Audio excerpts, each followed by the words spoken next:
मैं हूं अलाउद्दीन खिलजी। मेरी हवस ने मुझे बर्बाद कर दिया।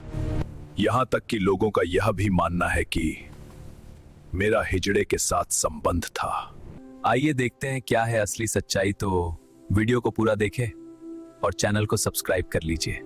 इतिहास के पन्नों को जब हम पलटते हैं तो कुछ नाम वीरता के लिए याद किए जाते हैं और कुछ अपनी क्रूरता के लिए, लेकिन एक नाम ऐसा है जो इन दोनों का मिश्रण था, अलाउद्दीन खिलजी। वह केवल एक सुल्तान नहीं था, वह एक तूफान था जिसने पूरे हिंदुस्तान की सियासत को बदल कर रख दिया। अलाउद्दीन, जिसके बचपन का नाम अली गुरशास्प था, एक ऐसा शख्स था जिसकी महत्वाकांक्षाओं की कोई सीमा नहीं थी। उसके लिए रिश्ते, वफादारी और खून की कोई अहमियत नहीं थी। अगर उसके सामने तख्त-ए-दिल्ली खड़ा हो, इस महागाठा की शुरुआत होती है उस धोखे से जिसने दिल्ली की बुनियाद हिला दी थी। साल 1296 का वह मनहूस दिन, जब गंगा के किनारे कड़ा मानिकपुर में अलाउद्दीन ने अपने सगे चाचा और ससुर सुल्तान जलालुद्दीन खिलजी को गले लगाने के बहाने बुलाया। जलालुद्दीन, जो अलाउद्दीन को अपने बेटे से बढ़कर चाहता था, निहत्था उससे मिलने पहुंचा। जैसे ही दोनों गले मिले, अलाउद्दीन के इशारे पर उसके सैनिकों ने सुल्तान की पीठ में खंजर उतार दिया। जलालुद्दीन की चीखें गंगा की लहरों में कहीं खो गईं और उसके कटे हुए सिर को भाले पर टांग कर पूरे लश्कर में घुमाया गया। ये केवल एक राजा की हत्या नहीं थी, ये खिलजी वंश के उस दौर की शुरुआत थी जहां ताकत ही एकमात्र कानून था। अलाउद्दीन ने दिल्ली की गद्दी संभालते ही अपने विरोधियों का सफाया करना शुरू किया। उसने सोने और चांदी की ऐसी बारिश की कि दिल्ली की जनता सुल्तान के खून को भूल गई। लेकिन अलाउद्दीन जानता था कि साम्राज्य को चलाने के लिए केवल सोना काफी नहीं है, उसे ऐसी तलवार चाहिए थी जो कभी न टूटे। और यहीं से शुरू होती है 1000 दीनारी की दास्तान। साल 1299 में अलाउद्दीन ने अपने दो सबसे भरोसेमंद कमांडरों उल्लूक खान और नुसरत खान को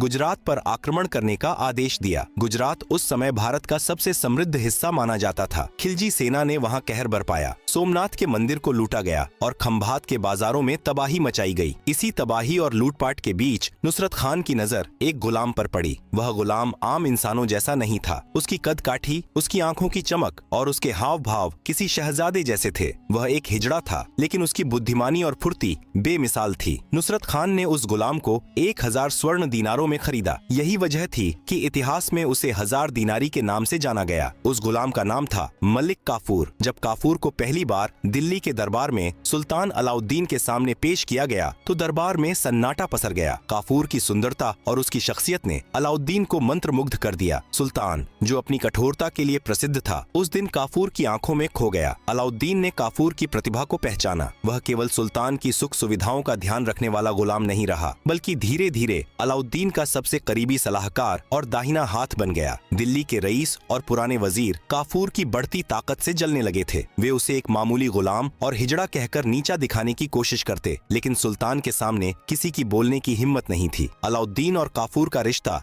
राजनीतिक से कहीं अधिक व्यक्तिगत होता चला गया। इतिहासकार बताते हैं कि अलाउद्दीन काफूर पर इस कदर भरोसा करता था कि सल्तनत के बड़े बड़े फैसले अब काफूर की सलाह के बिना नहीं लिए जाते थे। काफूर ने अलाउद्दीन को वह वफादारी दी जिसकी उम्मीद सुल्तान को अपने बेटों से भी नहीं थी। धीरे धीरे अलाउद्दीन ने काफूर को मलिक नायब यानी सल्तनत का उपशासक बना दिया। यह अलाउद्दीन की सत्ता का स्वर्ण काल था, जहाँ एक तरफ वह उत्तर भारत को अपने जूतों की नोक पर रख रहा था, वहीं दूसरी तरफ मलिक काफूर दक्षिण भारत को फतह करने के मंसूबे बुन रहा था। लेकिन क्या यह वफादारी हमेशा बनी रहेगी या फिर सत्ता की भूख इन दोनों के रिश्तों में जहर घोल देगी? दरबार के बंद कमरों में अब फुसफुसाहटें होने लगी थीं। हरम की दीवारों के पीछे षड्यंत्र रचे जा रहे थे। अलाउद्दीन को अंदाजा भी नहीं था कि जिस काफूर को उसने अपनी पलकों पर बिठाया है, वह आगे चलकर खिलजी वंश के पतन की सबसे बड़ी वजह बनेगा। लेकिन उससे पहले इस जोड़ी को मंगोलों के उस खौफनाक सैलाब का सामना करना था जो दिल्ली को मिट्टी में मिलाने के लिए सरहद पार से बढ़ रहा था। अलाउद्दीन खिलजी ने दिल्ली के तख्त को तो हासिल कर लिया था, लेकिन अब उसके सामने वो चुनौती खड़ी थी जिसने दुनिया के बड़े बड़े साम्राज्यों को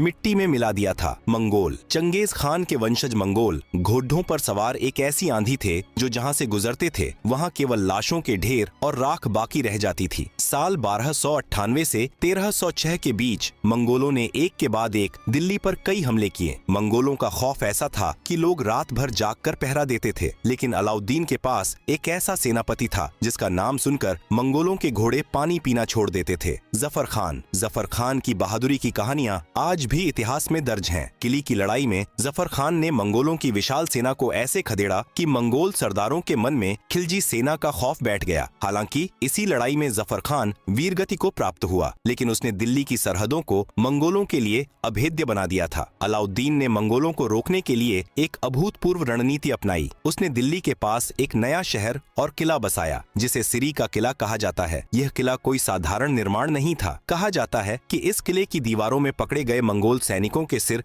चिनवा दिए गए थे। यह सुल्तान की तरफ से दुनिया को एक संदेश था, जो दिल्ली की तरफ आंख उठाकर देखेगा उसका यही अंजाम होगा। सिरी के किले ने दिल्ली को एक सुरक्षा कवच दिया और यहीं से अलाउद्दीन ने अपनी बाजार नियंत्रण प्रणाली और सैन्य सुधारों को लागू किया। मंगोलों से निपटने के बाद अलाउद्दीन ने अपनी नजरें राजस्थान की वीर भूमि पर टिकाईं। यहाँ उसका सामना उन योद्धाओं से हुआ जिनके लिए सिर कट जाना मंजूर था, लेकिन झुकना नहीं। सबसे पहले बारी आई रणथंभौर की। रणथंभौर के राजा हम्मीर देव चौहान अपनी हठ और शरणार्थियों की रक्षा के लिए प्रसिद्ध थे। उन्होंने अलाउद्दीन के विद्रोही मंगोल सेनापति मोहम्मद शाह को शरण दी थी। सुल्तान ने इसे अपना अपमान समझा और किले की घेराबंदी कर दी। महीनों तक चले युद्ध के बाद जब सुल्तान को जीत की कोई उम्मीद नहीं दिखी, तो उसने कूटनीति और धोखे का सहारा लिया। हम्मीर देव के दो सेनापति रतिपाल और रणमल लालच में आकर सुल्तान से मिल गए। किले के अंदर रसद खत्म हो गई। जब हार निश्चित दिखने लगी तो रणथंभौर की दीवारों ने वह मंजर देखा जो रूह कंपा देने वाला था। रानी रंगदेवी के नेतृत्व में राजपूत महिलाओं ने जौहर की आग में खुद को झोंक दिया। यह राजस्थान के इतिहास का पहला साका था। हम्मीर देव अपने बचे हुए योद्धाओं के साथ केसरिया पहनकर दुश्मन पर टूट पड़े और लड़ते लड़ते शहीद हो गए। अभी रणथंभौर की राख ठंडी भी नहीं हुई थी कि अलाउद्दीन ने जैसलमेर की ओर रुख किया। जैसलमेर का स्वर्ण किला, जो रेगिस्तान के बीच एक पहाड़ी पर खड़ा था, खिलजी सेना के लिए एक बड़ी चुनौती था। रावल जेतसी ने वीरता से सुल्तान का मुकाबला किया। घेराबंदी इतनी लंबी चली कि किले के भीतर अकाल पड़ गया। यहाँ भी वही इतिहास दोहराया गया। हजारों राजपूत वीरांगनाओं ने अपनी अस्मत की रक्षा के लिए जौहर की अग्नि को गले लगाया और वीर योद्धाओं ने अपना बलिदान दिया। इन सफलताओं के बाद अलाउद्दीन की भूख और बढ़ गई। उसकी नजर अब मेवाड़ की आन बान शान चित्तौड़ के किले पर थी। उसने सुना था कि चित्तौड़ की रानी पद्मिनी की सुंदरता बेमिसाल है। राघव चेतन नाम के एक ब्राह्मण ने सुल्तान के मन में पद्मिनी को पाने की आग लगा दी थी। सुल्तान ने अपनी विशाल सेना के साथ चित्तौड़ को घेर लिया। राजा रतन सिंह और उनके सेनापति गोरा बादल ने बहादुरी की मिसाल पेश की। महीनों तक चली घेराबंदी के बाद जब किला फतह हुआ तो सुल्तान के हाथ केवल राख लगी। रानी पद्मिनी के नेतृत्व में हजारों वीरांगनाओं ने सुल्तान के नापाक मंसूबों को नाकाम करने के लिए जौहर की धधकती आग में छलांग लगा दी। चित्तौड़ की दीवारों पर राजपूतों के खून और महिलाओं के बलिदान की गाथा सदा के लिए अमर हो गई। इन जीतों ने अलाउद्दीन को पूरे उत्तर भारत का निर्विवाद सम्राट बना दिया, लेकिन इन युद्धों ने मलिक काफूर के लिए एक नया रास्ता खोल दिया था। काफूर ने सुल्तान की इन जीतों को अपनी आंखों से देखा था और वह समझ गया था कि ताकत और क्रूरता का मेल ही सत्ता की कुंजी है। अब अलाउद्दीन की योजना और भी बड़ी थी। वह विंध्याचल की पहाड़ियों को पार कर दक्षिण भारत के खजाने पर कब्जा करना चाहता था, जहां अब तक कोई मुस्लिम शासक नहीं पहुंच पाया था। मलिक काफूर ने सुल्तान से दक्षिण के अभियान की कमान मांगी। अलाउद्दीन, जो काफूर पर अपनी जान छिड़कता था, उसे दक्षिण फतह करने का आदेश दे दिया। काफूर ने देवगिरी,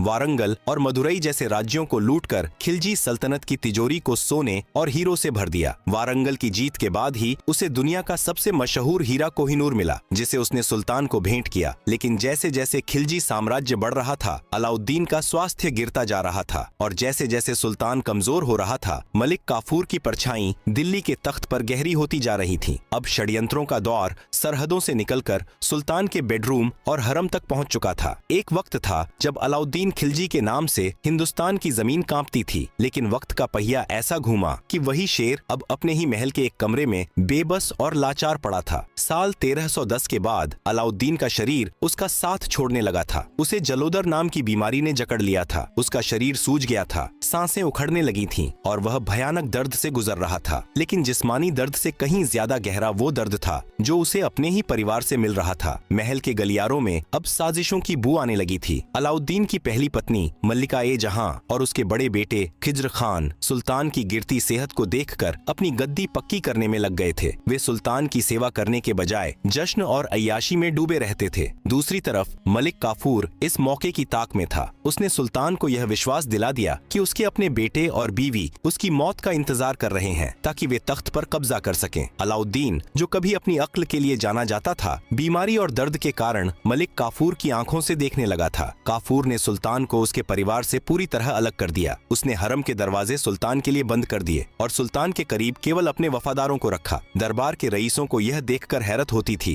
कि कैसे एक गुलाम ने दुनिया के सबसे ताकतवर सुल्तान को अपने वश में कर लिया है। इतिहासकार बताते हैं कि उन दिनों अलाउद्दीन और काफूर के बीच का रिश्ता और भी गहरा और संदिग्ध हो गया था। काफूर ही सुल्तान को दवा देता, वही उसे खाना खिलाता और वही उसके बिस्तर के पास रात भर जागता। सुल्तान की नजरों में अब दुनिया का हर इंसान गद्दार था, सिवाय मलिक काफूर के। इसी अंधे विश्वास का फायदा उठाकर काफूर ने अलाउद्दीन से एक ऐसा फरमान लिखवा लिया जिसने खिलजी वंश की जड़ें काट दी। उसने सुल्तान को उकसाकर उसके अपने बेटों खिज्र खान और शादी खान को अंधा करवा दिया और उन्हें ग्वालियर के किले में कैद करवा दिया। हरम के अंदर कोहराम मच गया। सुल्तान की रानियां रोती बिलखती रहीं, लेकिन अलाउद्दीन के कान पत्थर के हो चुके थे। वह अपने ही खून का प्यासा बन बैठा था। काफूर ने सुल्तान की चहेती रानी देवला देवी को भी नहीं बख्शा। हरम की दीवारों ने वह जुल्म देखे जो शायद जंग के मैदान में भी नहीं हुए थे। सुल्तान की बीमारी का फायदा उठाकर काफूर अब धीरे धीरे खुद को सुल्तान के रूप में देखने लगा था। जनवरी 1316 की वह काली रात आ पहुंची जब दिल्ली के सुल्तान की आखिरी घड़ी करीब थी।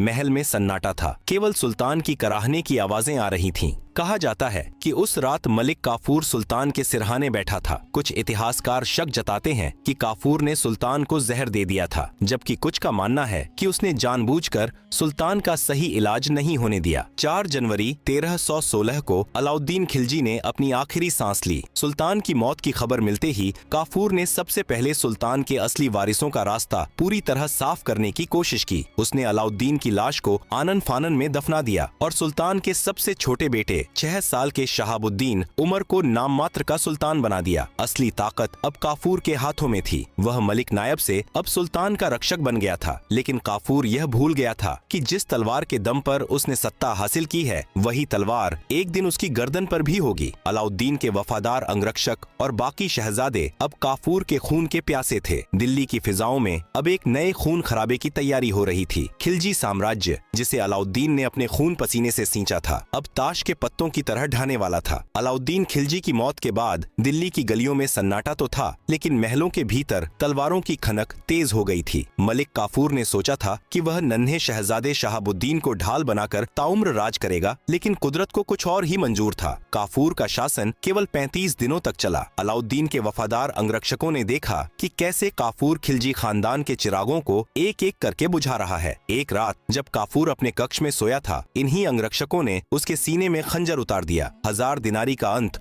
उसी महल में हुआ जहां उसने अपनी शक्ति का महल खड़ा किया था। काफूर की मौत के बाद अलाउद्दीन का एक और बेटा मुबारक शाह खिलजी गद्दी पर बैठा। मुबारक शाह की कहानी खिलजी वंश के पतन की सबसे शर्मनाक दास्तान है। वह अपने पिता अलाउद्दीन के अनुशासन और जफर खान की बहादुरी का बिल्कुल उल्टा था। गद्दी मिलते ही उसने खुद को अय्याशी और पागलपन के हवाले कर दिया। इतिहासकार जियाउद्दीन बरनी लिखते हैं कि मुबारक शाह अक्सर दरबार में महिलाओं के कपड़े पहनकर आ जाता था और कभी कभी तो वह निर्वस्त्र होकर रईसों के बीच दौड़ता था। उसका यह व्यवहार खिलजी सल्तनत की गरिमा को मिट्टी में मिला रहा था। मुबारक शाह का एक चहेता गुलाम था, खुसरो खान। वह गुजरात के बराड़ू समुदाय का एक हिंदू था जिसने मजबूरी में इस्लाम कबूल किया था। मुबारक शाह खुसरो के प्यार में इस कदर अंधा था कि उसने सल्तनत की सारी चाबियां उसे सौंप दी। खुसरो खान के मन में अपने समुदाय के प्रति वफादारी और खिलजियों के प्रति नफरत अभी भी जिंदा थी। वह मुबारक शाह की हरकतों से तंग आ चुका था और अपनी बेइज्जती का बदला लेना चाहता था। साल 1320 की एक भयानक रात खुसरो खान ने अपने बराड़ू साथियों के साथ मिलकर महल के अंदर कत्लेआम मचा दिया। मुबारक शाह अपनी जान बचाने के लिए हरम की ओर भागा, लेकिन खुसरो के सैनिकों ने उसे पकड़ लिया और उसका सिर कलम कर दिया। मुबारक शाह का कटा